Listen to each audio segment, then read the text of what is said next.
तो हमारे पास क्वेश्चन है, the potential difference across the two ends of a circuit component is decreased to 1/3 of its initial value.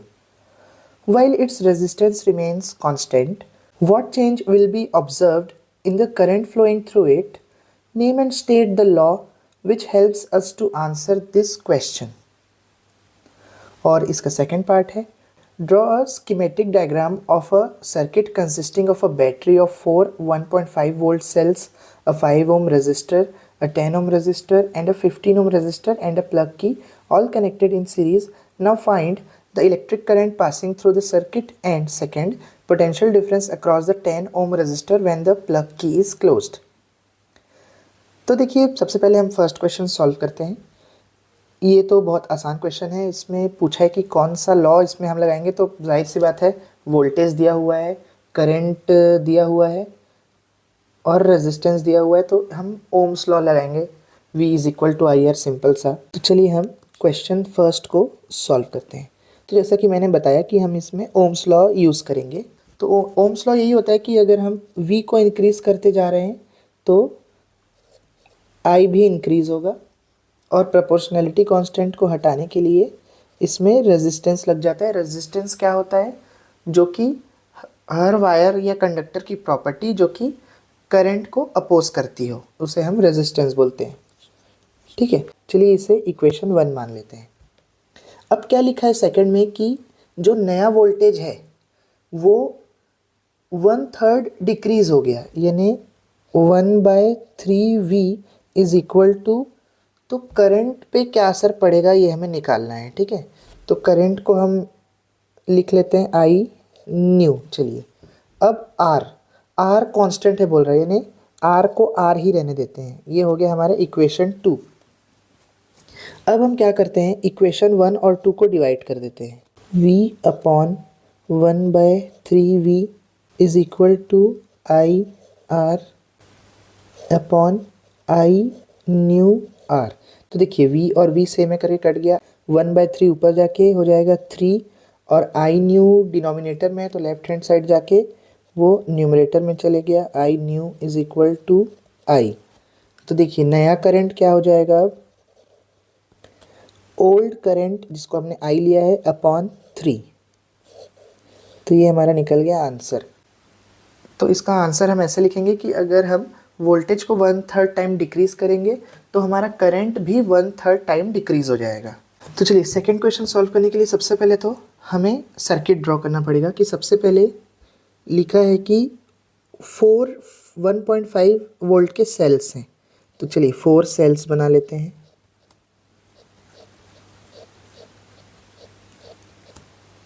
ठीक है, उसके बाद इससे 5 ओम का रजिस्टर, 10 ओम का रजिस्टर और 15 ओम का रजिस्टर और एक प्लग की को मैं यहाँ पे बना लेता हूँ।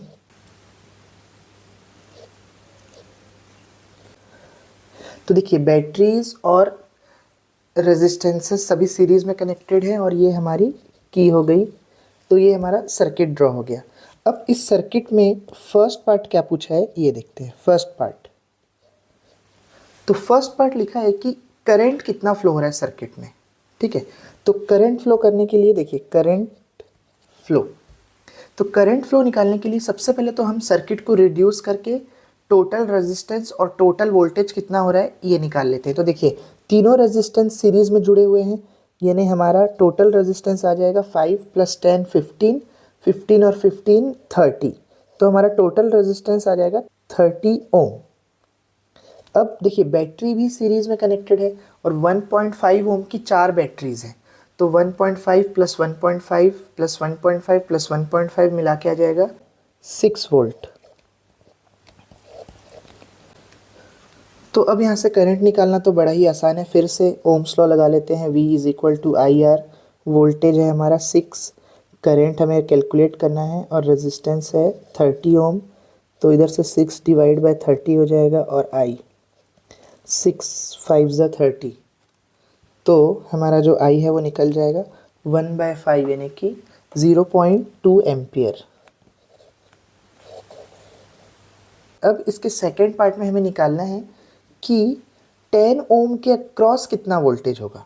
अब देखिए सेकेंड पार्ट में हमें इंडिविजुअल रेजिस्टेंस का वोल्टेज पूछा है, इसलिए हमें इक्विवेलेंट या टोटल रेजिस्टेंस नहीं लिखना है, बल्कि सर्किट में रेजिस्टेंस को अलग अलग ही रहने देते हैं ताकि हम इनका अलग अलग वोल्टेज निकाल पाएँ। अब बैटरी को एक ही रख देते हैं। बैटरी जो थी हमारी टोटल थी 6 वोल्ट की और प्लग की भी क्लोज्ड है। अब देखिए सर्किट में करंट कितना फ्लो हो रहा था ये भी हमने कैलकुलेट कर लिया है, 0.2 एम्पियर का, तो ये हमें काम आएगा अभी। अब देखिए फिर से हम ओम्स लॉ ही लगाएंगे, लेकिन क्योंकि इस बार हमें 10 ओम रेजिस्टेंस के अक्रॉस वोल्टेज निकालना है, इसलिए वोल्टेज को मैं ले लेता हूँ V 10 ohm is equal to I. देखिए सर्किट में टोटल करंट कितना फ्लो हो रहा है, 0.2 एम्पियर, और रेजिस्टेंस किस रेजिस्टेंस के अक्रॉस हमें वोल्टेज निकालना है, 10 ओम के अक्रॉस, तो यहाँ पे वैल्यू 10 पुट कर देते हैं। तो 10 ओम के अक्रॉस वोल्टेज आ जाएगा 10 2 ज़ा 20, और क्योंकि पॉइंट भी लगा हुआ है इसीलिए 2 वोल्ट। तो ये हमारा आंसर हुआ। तो देखिए इसी तरह 5 ओम और 15 ओम रेजिस्टेंस के अक्रॉस भी वोल्टेज निकाल सकते थे, लेकिन हमें क्वेश्चन में नहीं पूछा गया है। पर अगर पूछा होता तो सिमिलरली हम बस करंट तो सेम ही रहता पूरे सर्किट में 0.2 एम्पियर का, बस यहाँ 10 की जगह 5 रख देते तो 5 2 ज़ा 10 यानी 1 वोल्ट आंसर आ जाता। और अगर 15 ओम के अक्रॉस पूछा होता तो 0.2 इंटू 15 रख देते और 3 वोल्ट आंसर आ जाता।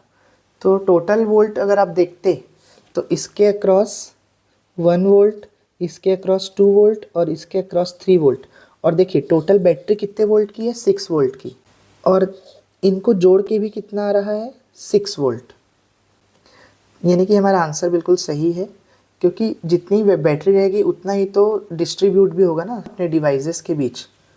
तो इस तरह से हम आंसर को क्रॉस वेरीफाई भी कर सकते हैं। खैर अभी क्वेश्चन में केवल 10 ओम के अक्रॉस वोल्टेज निकालने बोला था, जिसकी वैल्यू आ रही है 2 वोल्ट। और इसी के साथ ये क्वेश्चन पूरा ख़त्म होता है।